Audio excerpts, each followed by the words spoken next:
Halo semuanya, saya Christine.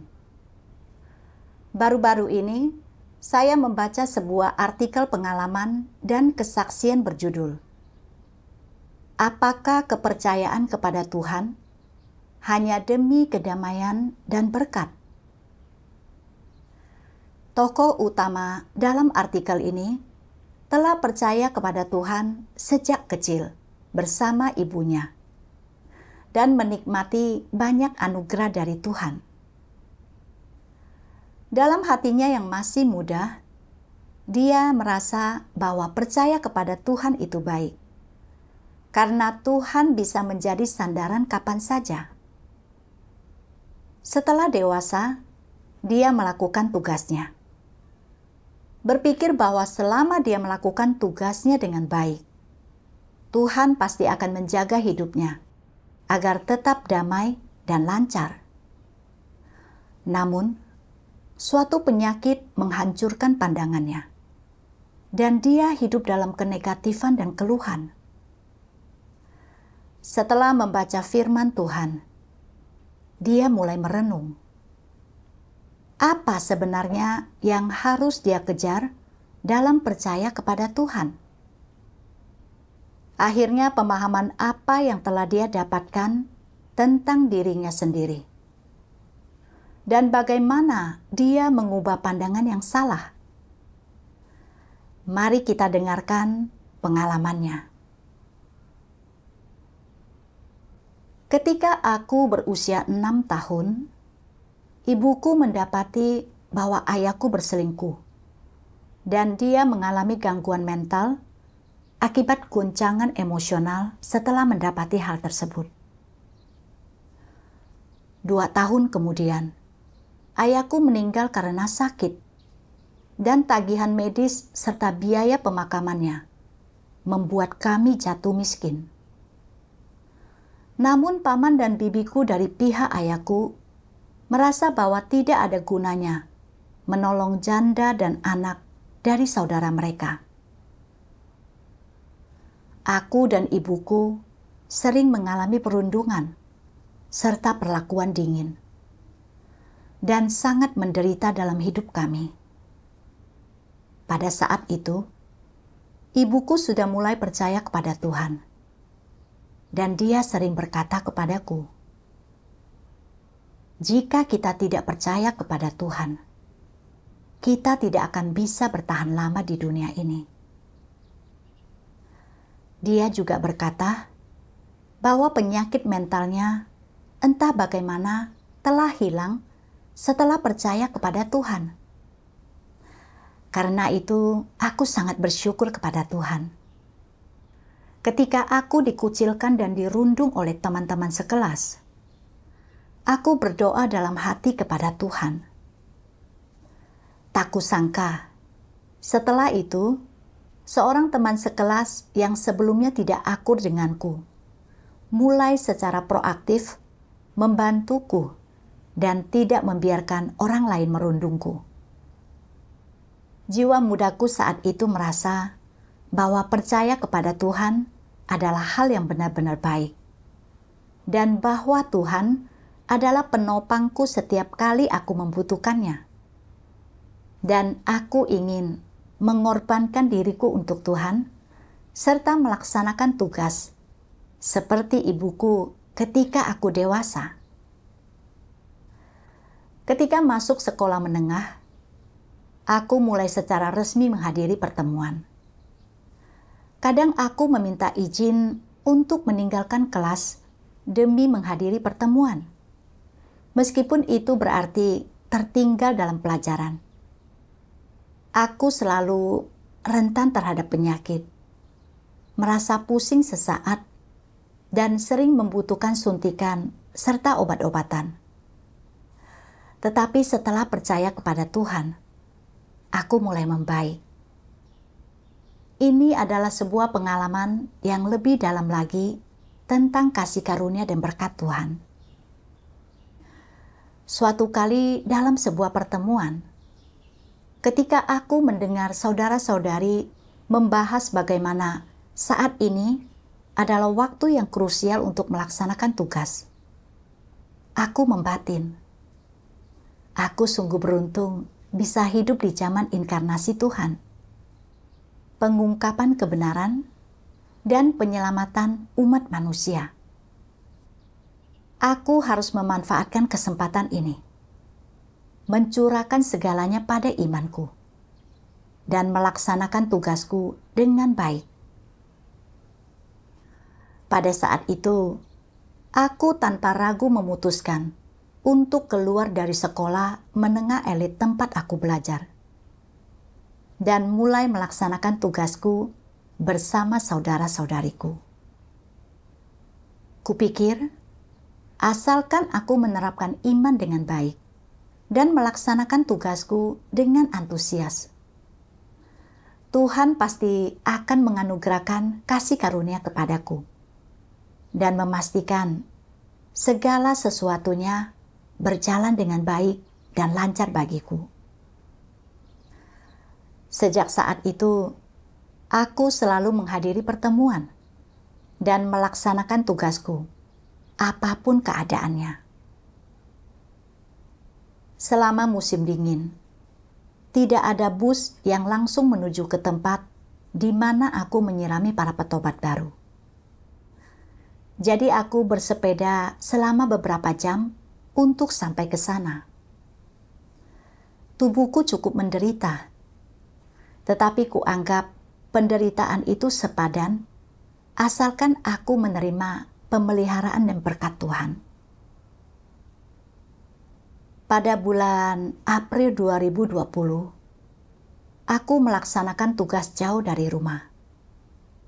Suatu siang, tiba-tiba aku merasa jantungku berdebar kencang dan tak terkendali. Dadaku terasa sangat sesak, hingga aku tak bisa bernapas. Dan aku mulai gemetar serta merasa lemas. Aku hampir tidak bisa memegang sumpit yang sedang kugunakan untuk makan siang. Aku merasa tidak nyaman, tetapi aku tidak begitu khawatir. Kupikir, aku selalu memiliki masalah jantung sejak kecil. Jantungku sering berdebar ketika aku lelah, tetapi itu tidak pernah menjadi masalah besar. Jadi, mungkin kali ini juga begitu. Lagi pula, Tuhan itu Maha Kuasa, dan tubuh serta kesehatanku ada di tangannya. Asalkan aku tetap teguh dalam melaksanakan tugasku, Tuhan pasti akan melindungiku dan memastikan tidak ada yang terjadi padaku. Malam itu, aku merasa sedikit lebih baik. Selama beberapa hari kemudian, aku berdoa kepada Tuhan dan memasrahkan penyakitku ke tangannya. Jantungku berdebar, dan aku merasa lelah jika terlalu banyak berbicara. Tetapi aku masih bisa makan dan minum firman Tuhan secara teratur, serta terus melaksanakan tugasku. Kupikir, Tuhan mungkin sedang mengujiku dengan situasi ini. Dan asalkan aku lebih banyak melaksanakan tugasku, Tuhan akan memberiku kasih karunia, dan perlahan-lahan aku akan membaik. Namun, tak kusangka, tak lama setelah itu, aku mengalaminya lagi. Saat aku sedang makan malam, tiba-tiba jantungku mulai berdebar. Tanganku mulai gemetar, dan aku tidak bisa memegang makanan dengan sumpitku. Tak lama setelah itu, aku mulai gemetar, dan jantungku terus berdebar. Wajahku memerah, tangan dan kakiku menjadi dingin serta mati rasa, dan aku gemetar tak terkendali. Aku mulai terengah-engah dan merasa sesak napas yang belum pernah kualami sebelumnya. Aku sangat takut tidak akan bisa terus bernapas. Jadi aku terus berdoa kepada Tuhan dengan berkata, "Oh Tuhan, aku belum mau mati. Tolong selamatkan aku." Seorang saudari mulai menekan titik akupuntur untuk keadaan darurat dan memberiku obat-obatan darurat. Setelah sekitar 10 menit, aku sudah tidak kejang-kejang. Tetapi aku merasa sangat lemah dan berbicara pun menjadi sangat melelahkan bagiku. Saudari itu membawaku ke rumah sakit untuk menjalani pemeriksaan. Dan dokter memberitahuku bahwa aku memiliki penyakit jantung bawaan. Seiring bertambahnya usia, makin banyak kotoran yang menumpuk di darahku, dan pembuluh darahku menjadi makin tersumbat. Kemampuan jantungku menurun, dan kondisiku menjadi makin parah. Tidak ada obat untuk penyakitku, dan yang bisa kulakukan hanyalah mengonsumsi obat herbal Tiongkok tertentu dan lebih banyak beristirahat. Jika penyakitku tidak kambuh, aku akan baik-baik saja. Tetapi jika kambuh, itu bisa menjadi sangat berbahaya. Jika penyakitku sering kambuh, kondisiku akan menjadi sangat buruk, dan kemungkinan terburuknya, mungkin aku harus menjalani operasi. Aku tidak bisa menahan rasa khawatir sambil berpikir, aku telah melaksanakan tugasku dengan konsisten dan antusias. Lalu, mengapa Tuhan tidak melindungiku? Mengapa kondisiku memburuk?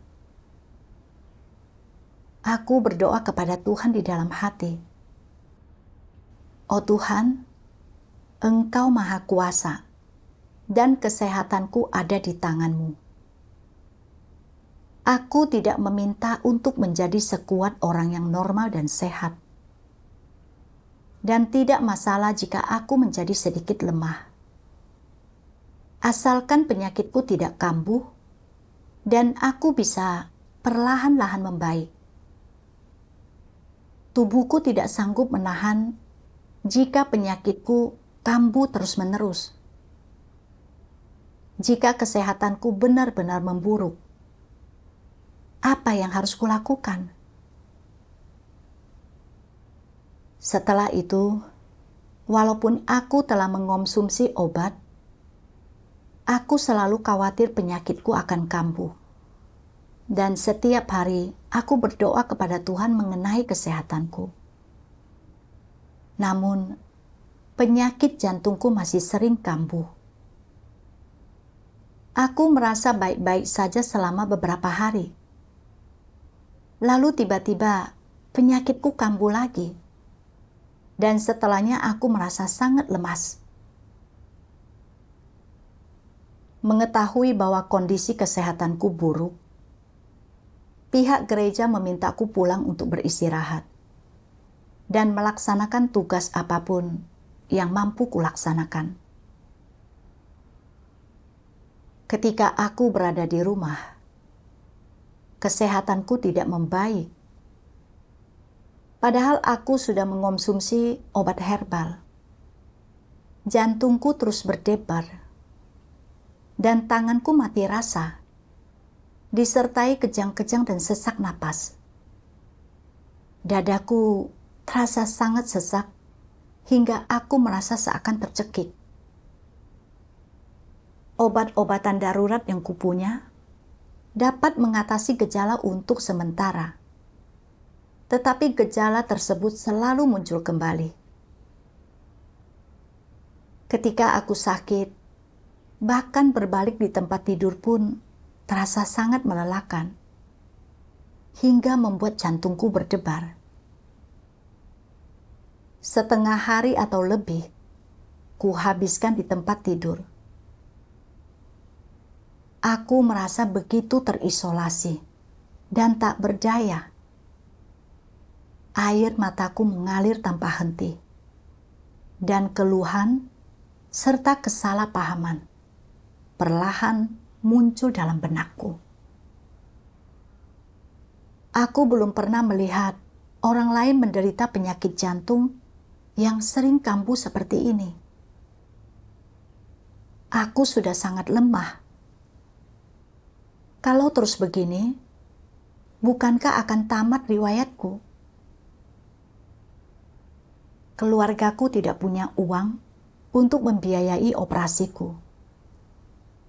Jadi, apakah aku harus terus menanggungnya? Saat itu, usiaku baru sekitar 20 tahun. Apakah aku hanya akan menghabiskan sisa hidupku dengan penyakit yang terus kambuh dan pada dasarnya cacat?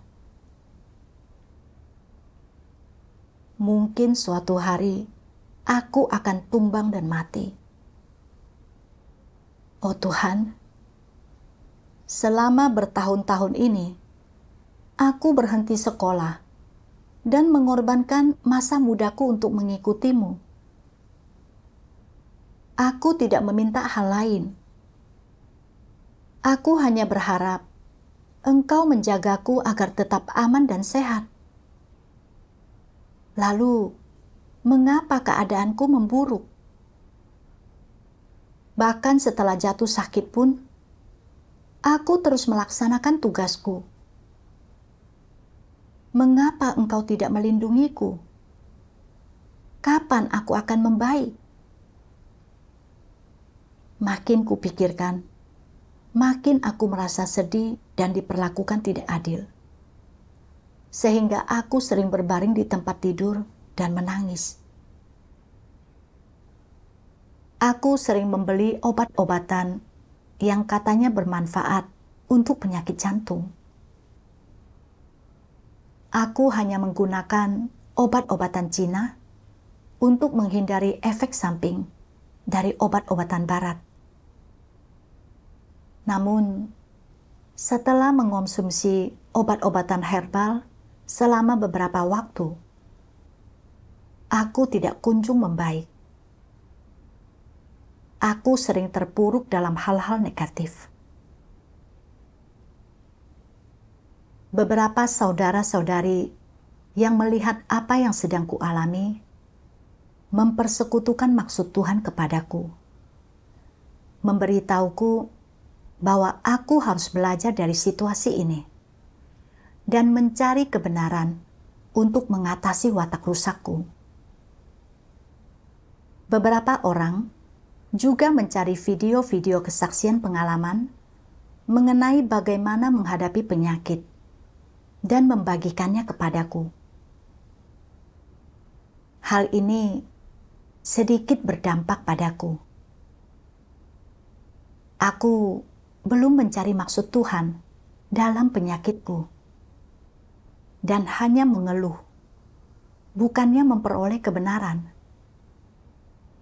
Di manakah kesaksianku?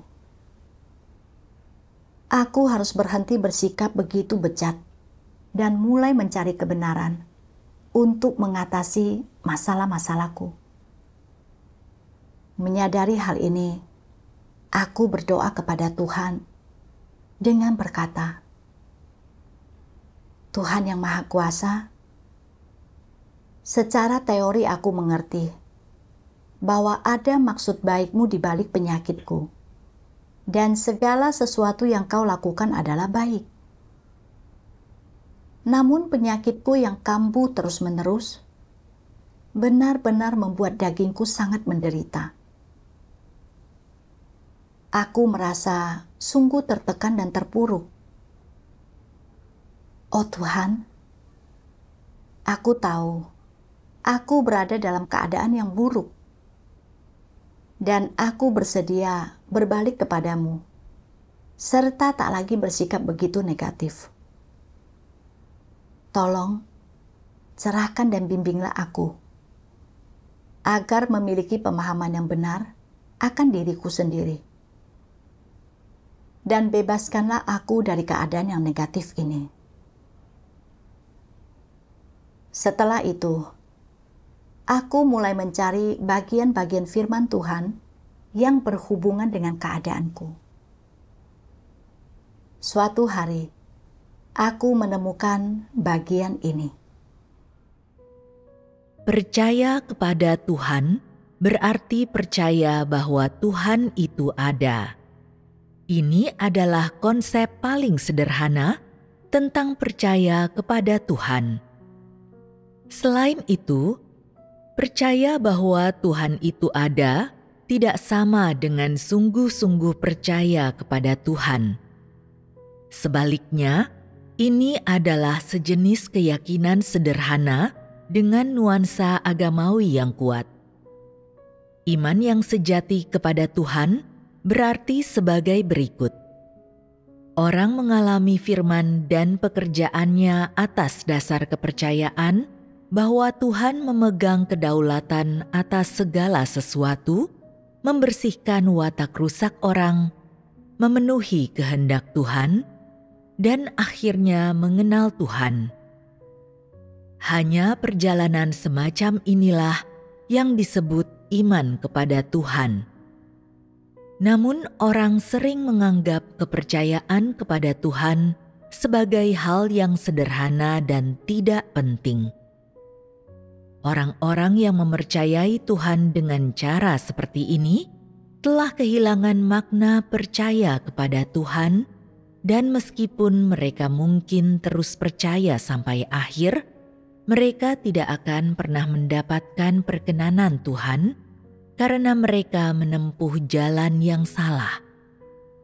Saat ini, masih ada orang yang percaya kepada Tuhan menurut huruf-huruf yang tertulis dan dalam doktrin yang kosong. Mereka tidak tahu bahwa mereka tidak memiliki esensi kepercayaan kepada Tuhan, dan mereka tidak dapat menerima perkenanan Tuhan. Mereka tetap berdoa kepada Tuhan, meminta berkat keamanan dan anugerah yang cukup. Marilah kita berhenti, menenangkan hati kita, dan bertanya kepada diri kita sendiri. Mungkinkah percaya kepada Tuhan benar-benar adalah hal yang termudah di bumi? Mungkinkah percaya kepada Tuhan semata-mata berarti menerima banyak anugerah dari Tuhan? Apakah orang yang percaya kepada Tuhan tanpa mengenalnya, atau yang percaya kepada Tuhan tetapi menentangnya, benar-benar bisa memenuhi kehendak Tuhan? Tuhan berfirman, "Mungkinkah percaya kepada Tuhan benar-benar adalah hal yang termudah di bumi? Mungkinkah percaya kepada Tuhan semata-mata berarti menerima banyak anugerah dari Tuhan? Apakah orang yang percaya kepada Tuhan tanpa mengenalnya, atau yang percaya kepada Tuhan tetapi menentangnya, benar-benar bisa memenuhi kehendak Tuhan?" Setiap pertanyaan Tuhan membuatku merasa sangat malu. Meski sudah sangat lama percaya kepada Tuhan, aku tidak punya gambaran tentang iman yang sesungguhnya. Tuhan berfirman bahwa agar memiliki iman sejati, orang harus mengalami pekerjaan dan firman Tuhan, tunduk pada setiap situasi yang dihadirkan Tuhan, dan mencari kebenaran serta maksudnya dari dalam situasi tersebut. Merenungkan watak rusak dan ketidakmurnian orang dalam imannya untuk memperoleh pemahaman tentang kebenaran, serta pengetahuan akan Tuhan dan masuk ke dalam kenyataan kebenaran. Hanya iman seperti inilah yang dapat memperoleh pujian Tuhan. Jika orang hanya ingin mendapatkan kasih karunia dan berkat dari Tuhan, tetapi tidak mencari maksud Tuhan. Ketika dihadapkan dengan situasi yang tidak diinginkan dan tidak mengalami pekerjaan serta firman Tuhan, berarti iman ini sekadar nama. Ini adalah iman agama. Tuhan tidak menerima iman semacam ini. Tuhan melakukan pekerjaan penghakiman, hajaran, ujian dan pemurnian pada akhir zaman. Hanya dengan mengalami penghakiman dari firman Tuhan, diuji dengan beragam keadaan yang telah diatur Tuhan, mencari kebenaran, dan mengenal diri sendiri serta Tuhan. Melalui hal-hal ini, membuat hidup seseorang mengalami kemajuan. Aku memikirkan bagaimana beberapa saudara-saudari menderita penyakit yang lebih parah dariku, dan bahkan telah dinyatakan oleh rumah sakit bahwa mereka tidak dapat disembuhkan. Tetapi mereka tetap mencari kebenaran melalui penyakit mereka, mendapat pengetahuan tentang kerusakan mereka, memperbaiki pandangan mereka yang keliru mengenai kepercayaan kepada Tuhan, dan berhasil membuat kemajuan.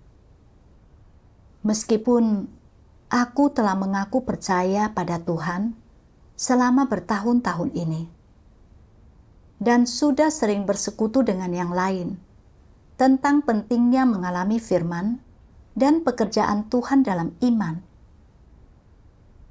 Ketika aku sendiri jatuh sakit, aku tidak mencari maksud Tuhan dan hidup dalam keadaan negatif yang tidak dapat kuhindari.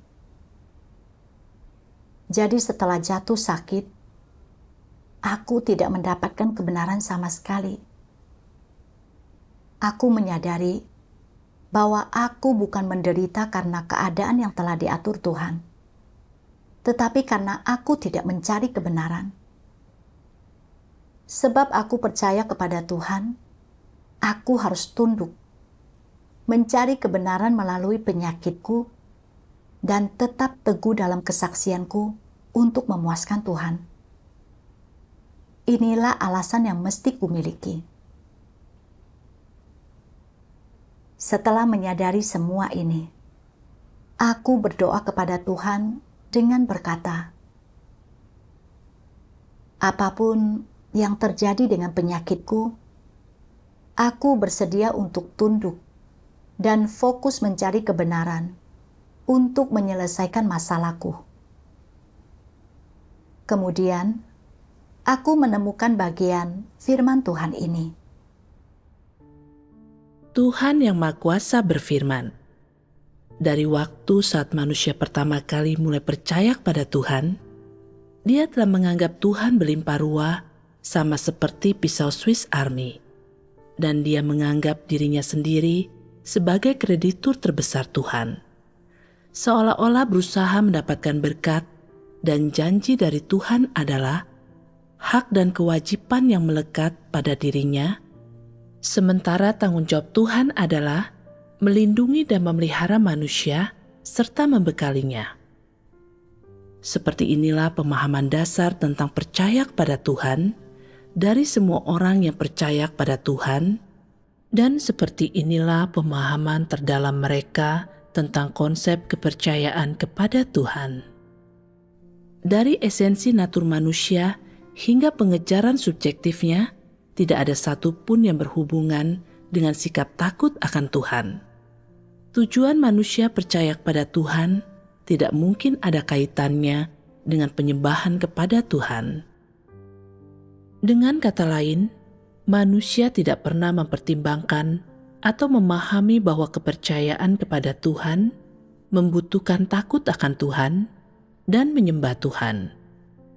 Dalam kondisi seperti itu, hakikat manusia mudah terlihat.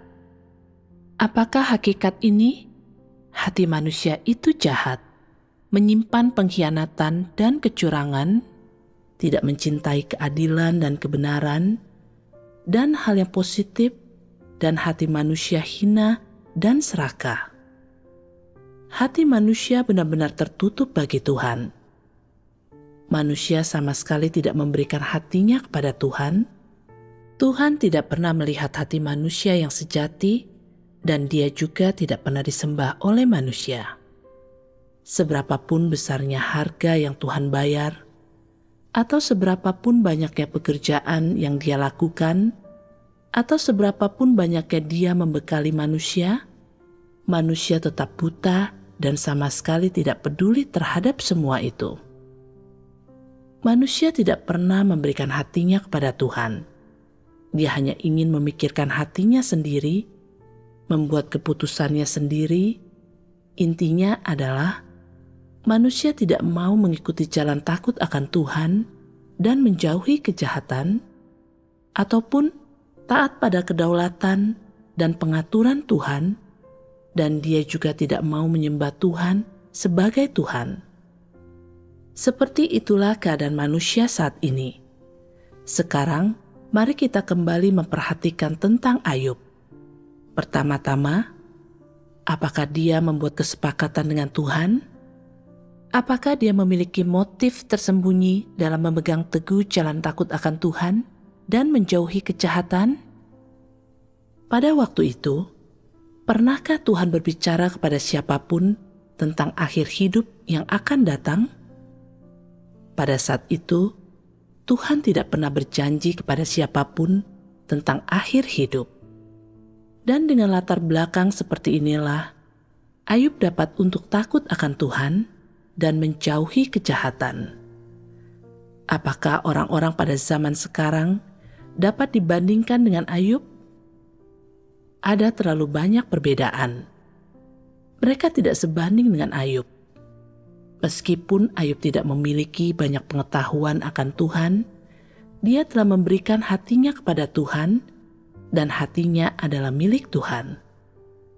Ayub tidak pernah membuat kesepakatan dengan Tuhan, dan tidak memiliki keinginan atau tuntutan yang berlebihan terhadap Tuhan. Sebaliknya, dia percaya bahwa Yahweh yang memberi, Yahweh juga yang mengambil. Inilah yang dilihat dan diperolehnya. Dari berpegang teguh pada jalan takut akan Tuhan dan menjauhi kejahatan selama bertahun-tahun kehidupan. Demikian pula, dia juga mendapatkan hasil yang diwakili dengan kata-kata. Apakah kita mau menerima yang baik dari tangan Tuhan dan tidak mau menerima yang jahat? Kedua kalimat ini adalah apa yang telah dia lihat dan ketahui sebagai hasil dari sikap ketaatannya kepada Tuhan selama pengalaman hidupnya. Dan semua itu juga merupakan senjata terkuatnya, yang dengan menggunakannya dia menang selama pencobaan iblis, dan semua itu adalah dasar dari keteguhannya dalam menjadi kesaksian bagi Tuhan. Tuhan sepenuhnya menyingkapkan pandangan orang mengenai kepercayaan. Orang tidak memperlakukan Tuhan sebagai Tuhan, tetapi menganggap Tuhan sebagai kantong ajaib atau kotak serbaguna. Mereka menganggap diri mereka sebagai kreditur terbesar Tuhan, dan mereka mencoba dengan rakus memeras kasih karunia-Nya. Kepercayaan semacam ini tidak murni dan hanya bersifat transaksional serta tidak memiliki ketulusan sedikit pun. Tuhan berfirman secara langsung tentang kondisiku saat ini. Ketika keluargaku mengalami kesukaran dan tidak ada yang bisa dimintai bantuan, aku mengalami berkat dan perlindungan Tuhan. Jadi kupikir, Tuhan akan memastikan agar aku dan ibuku menjalani kehidupan yang damai dan tanpa masalah. Kupikir dengan percaya kepada Tuhan, aku akan memiliki kekebalan penuh terhadap kesulitan sepanjang hidupku. Jika terjadi sesuatu, Tuhan akan melindungiku dan bertanggung jawab atas kesejahteraanku. Selama tahun-tahun itu, aku menyimpan angan-angan semacam ini dalam pengejaranku dan memperoleh kasih karunia serta berkat Tuhan itulah yang menjadi motivasiku untuk meninggalkan segalanya, untuk melaksanakan tugasku. Ketika aku jatuh sakit dan Tuhan tidak menyembuhkanku, aku langsung berubah. Rasanya seolah harapan yang sudah lama kumiliki telah hancur. Aku mulai berdebat dengan Tuhan, berdasarkan apa yang telah kutinggalkan dan korbankan di tahun-tahun sebelumnya. Aku bertanya kepada Tuhan, mengapa Dia memperlakukanku seperti itu? Dan bahkan tidak mau berdoa atau membaca firman-Nya. Aku hidup dalam keadaan negatif dan memberontak. Pada tahun-tahun itu, Tuhan telah melindungi dan memelihara diriku, serta menganugerahiku dengan kasih karunia dan berkat materi. Karena kasihan dengan tingkat pertumbuhanku yang buruk, tetapi aku tidak bersyukur sama sekali dan malah menjadi lebih rakus. Setelah berkorban sedikit saja, aku menuntut Tuhan untuk melindungiku seumur hidup. Dan ketika Dia tidak melakukannya, aku menjadi marah kepadanya. Betapa tidak tahu malu dan tidak masuk akalnya diriku. Ayub tidak pernah memiliki tuntutan apapun terhadap Tuhan. Dia takut kepada Tuhan dan menjauhi kejahatan, seperti apapun situasi atau lingkungannya. Ketika Tuhan memberkatinya, dia bersyukur kepada Tuhan. Tetapi ketika keadaannya berubah dan dia kehilangan harta bendanya, anak-anaknya terbunuh dan dia menderita bisul yang menyakitkan, dia tetap beriman dan takut kepada Tuhan, serta tidak pernah mengucapkan sepatah kata keluhan pun kepadanya. Dia bahkan memuji nama Tuhan. Seperti apapun perubahan keadaannya, dia mampu berdiri di tempatnya sebagai makhluk ciptaan dan tunduk kepada Tuhan. Ayub adalah seorang yang sungguh-sungguh percaya kepada Tuhan. Kemanusiaan dan nalarnya membuatku merasa malu. Aku tidak memiliki kepercayaan yang sejati kepada Tuhan dan hanya memperlakukannya seperti sebuah pisau Swiss Army. Aku ingin kasih karunia dan berkat Tuhan menyertai diriku setiap saat. Aku tak percaya diriku telah menjadi begitu egois. Aku teringat akan orang banyak yang diberi makan oleh Tuhan Yesus dengan 5 roti dan 2 ikan pada zaman kasih karunia. Mereka tidak tertarik dengan khotbahnya dan hanya ingin memperoleh kasih karunia, berkat dan keuntungan darinya. Mereka hanyalah oportunis dan orang tidak percaya. Aku menyadari bahwa keserakahanku tidak ada bedanya dengan keserakahan orang banyak yang hanya ingin diberi makan dan ingin perut mereka kenyang. Aku begitu bejat dan pastilah membuat Tuhan merasa jijik dan muak. Jika aku terus percaya berdasarkan pandangan-pandangan tersebut, aku tidak akan pernah memperoleh kebenaran dan keselamatan, sekalipun aku telah percaya kepada Tuhan seumur hidupku. Aku menyadari bahwa penyakitku adalah kasih karunia yang lebih besar yang telah Tuhan berikan kepadaku. Seandainya aku tidak disingkapkan melalui penyakitku, aku tak akan pernah menyadari betapa kuatnya keinginanku untuk mendapatkan berkat. Betapa serakah dan hinanya aku. Maka tidak akan ada kesempatan bagiku untuk berubah. Tuhan tidak memperlakukanku berdasarkan tindakanku, dan bahkan membantuku melalui saudara-saudari, serta mencerahkan dan membimbingku agar memahami maksudnya melalui firman-Nya. Aku merasa malu dan bersalah, tidak layak menerima kasih dan keselamatan dari Tuhan. Sambil menangis, aku berdoa kepada Tuhan dengan berkata, "Ya Tuhan, setelah disingkapkan melalui penyakit, aku sadar bahwa aku hanya menuntut kasih karunia dari-Mu selama bertahun-tahun ini, dan mengeluh ketika aku tidak mendapatkannya. Aku telah berutang terlalu banyak kepadamu, dan tidak pantas menjadi orang percaya.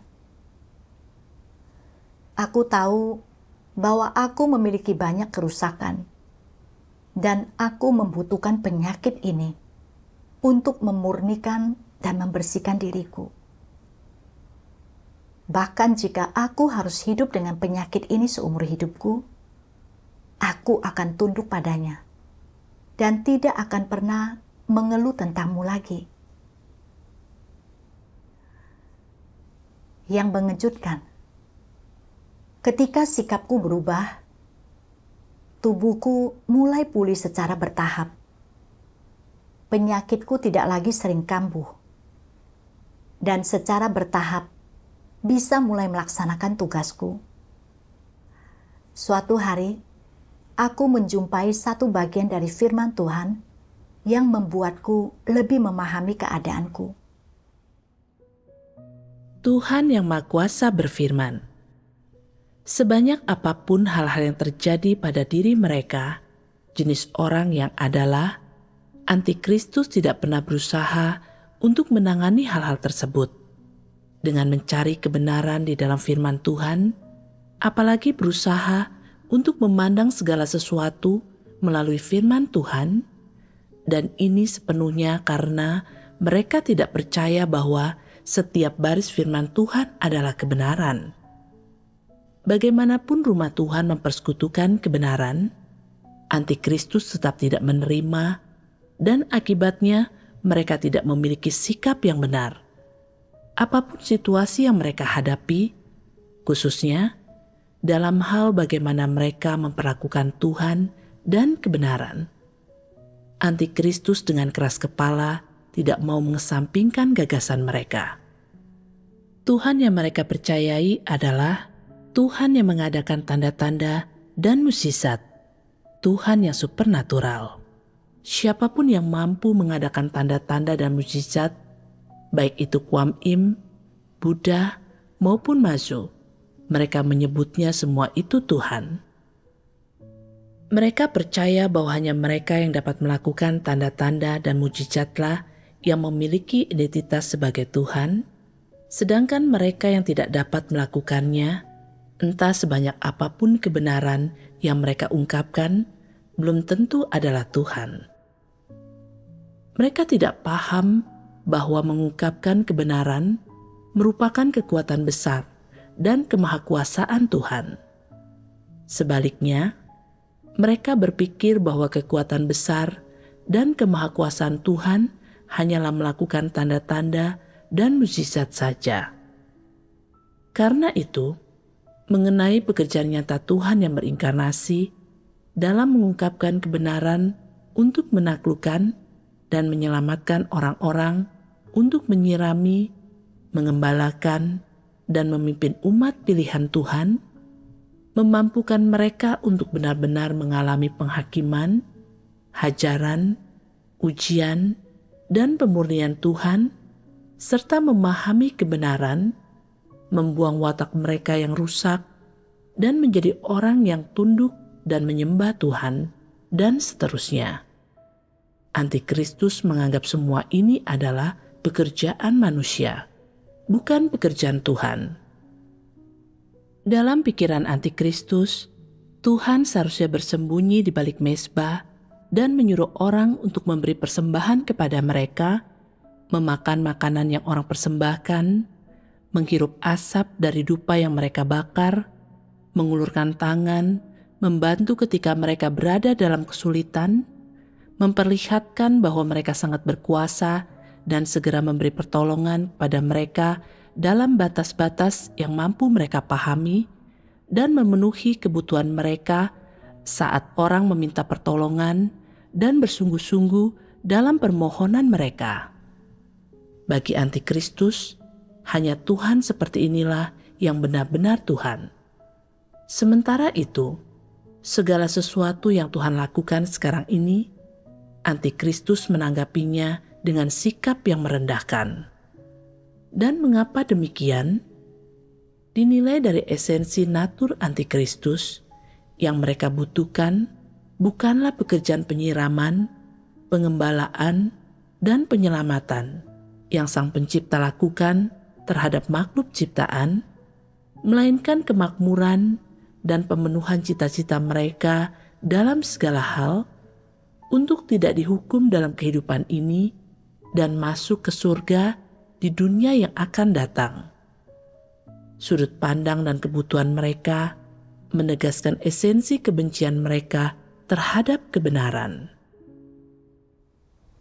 Ketika pertama kali membaca bagian ini, aku sedikit terhenyak. Bukankah ini persis menggambarkan keadaanku saat ini? Sebelumnya, aku hanya tahu bahwa sudut pandangku tentang pengejaran dalam imanku itu salah. Tetapi setelah membaca bagian ini, aku menyadari bahwa selama ini aku telah percaya kepada Tuhan berdasarkan gagasan dan imajinasiku. Dahulu, aku telah menikmati banyak kasih karunia Tuhan dan menyaksikan beberapa perbuatannya. Itu adalah belas kasihan serta perlindungan Tuhan bagi kita. Dan Dia membuka jalan bagi kita berdasarkan permasalahan kita. Memungkinkan kita untuk menjalani kehidupan yang normal dan memiliki situasi yang tepat untuk mengikutinya. Saat aku secara bertahap mulai memahami beberapa kebenaran, Tuhan mengatur situasi yang tepat untuk membersihkan dan mengubahku berdasarkan apa yang kubutuhkan dalam hidupku dan memungkinkanku memperoleh pengetahuan tentangnya. Ini adalah salah satu cara Tuhan menyelamatkan umat manusia. Namun, setelah menikmati begitu banyak kasih karunia Tuhan, aku membatasinya dalam gagasanku, meyakini bahwa Dia adalah Tuhan yang melimpahkan kasih karunia dan berkat. Ketika tindakan Tuhan tidak sesuai dengan ekspektasiku, aku menilainya berdasarkan gagasanku.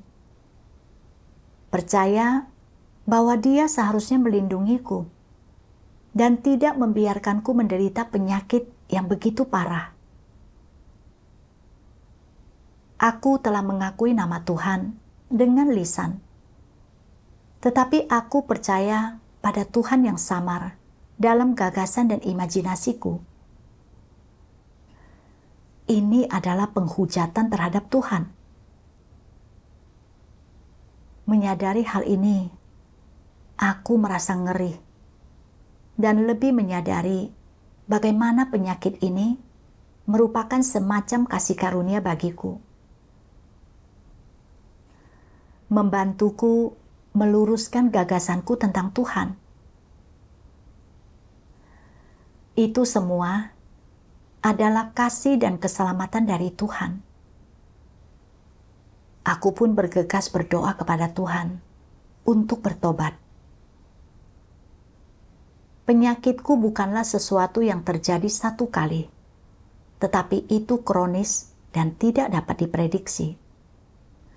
Jadi, aku harus mencari sebuah jalan untuk masuk. Belakangan, aku menemukan bagian firman Tuhan ini. Engkau mungkin berpikir bahwa percaya kepada Tuhan adalah tentang penderitaan atau melakukan segala macam hal baginya. Engkau mungkin berpikir bahwa tujuan percaya kepada Tuhan adalah agar dagingmu merasakan kedamaian, atau agar segala sesuatu dalam hidupmu berjalan lancar, atau agar engkau merasa nyaman dan tenang dalam segala hal. Namun, tak satu pun dari hal-hal ini merupakan tujuan yang harus manusia capai dalam kepercayaan mereka kepada Tuhan. Jika engkau percaya demi tujuan-tujuan ini, berarti sudut pandangmu itu salah, dan sama sekali tidak mungkin bagimu untuk disempurnakan. Tindakan Tuhan, watak Tuhan yang benar, hikmat-Nya, firman-Nya, keajaiban-Nya, serta dirinya yang tak terselami, semua itulah yang harus manusia pahami. Engkau harus menggunakan pemahaman ini untuk menyingkirkan dari dalam hatimu semua tuntutan, harapan, dan gagasan pribadimu. Hanya dengan menyingkirkan hal-hal ini, engkau bisa memenuhi syarat yang dituntut oleh Tuhan, dan hanya dengan melakukan ini, engkau bisa memiliki hidup dan memuaskan Tuhan.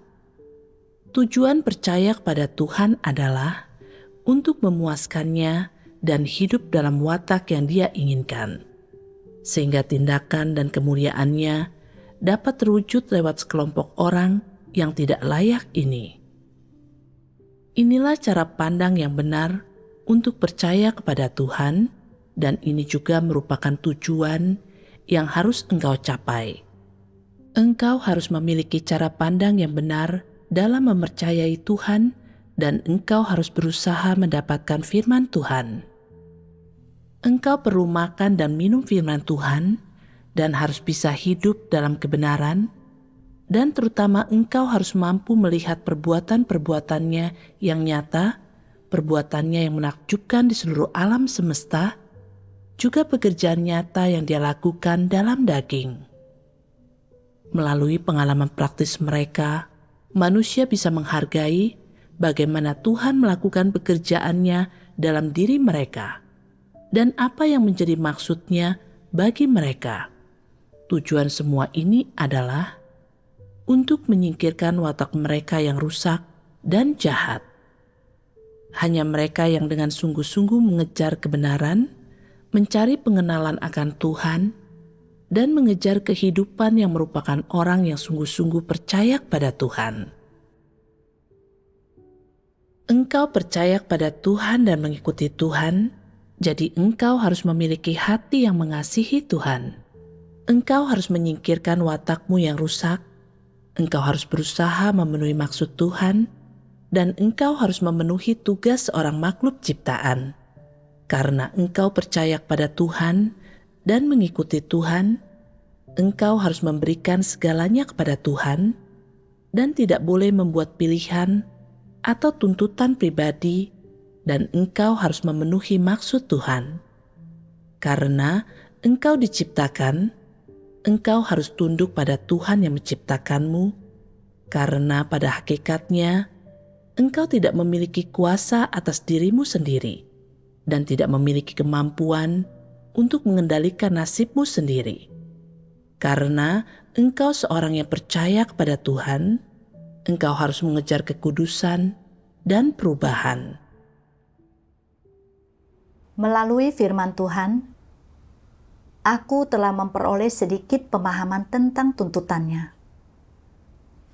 Dalam iman kita, seharusnya kita tidak mencari berkat dan kedamaian, tetapi seharusnya berdiri di posisi kita sebagai makhluk ciptaan, agar dapat mengalami pekerjaan Tuhan, memperoleh pemahaman tentang maksud Tuhan, dan wataknya melalui berbagai situasi, dan merenungkan serta mengenal diri kita sendiri, serta meninggalkan keinginan kita akan berkat dan meninggalkan ketidakmurnian kita melalui situasi-situasi semacam itu. Hanya dengan berbuat demikianlah kita dapat mencapai perubahan watak dan memperoleh keselamatan. Dahulu, imanku didasarkan pada perolehan kasih karunia. Jadi, meskipun telah sakit begitu lama, aku tidak pernah mencari kebenaran dan hidupku didera kerugian. Ketika aku tunduk, mencari kebenaran, dan mulai mengalami firman serta pekerjaan Tuhan, aku mulai menyadari maksud baik Tuhan. Dagingku cukup menderita, tetapi situasi ini meluruskan pandanganku yang salah tentang iman dan membuatku mampu mengenali maksudku yang hina dalam imanku dan memperbaikinya tepat waktu. Ini adalah contoh yang lebih besar dari belas kasihan dan kasih Tuhan, bahkan lebih besar dari kasih karunia dan berkat yang Dia berikan pada dagingku. Aku masih belum sepenuhnya pulih, dan kadang-kadang penyakitku kambuh. Aku tidak boleh puas hanya dengan tunduk dan tidak mengeluh tentang Tuhan.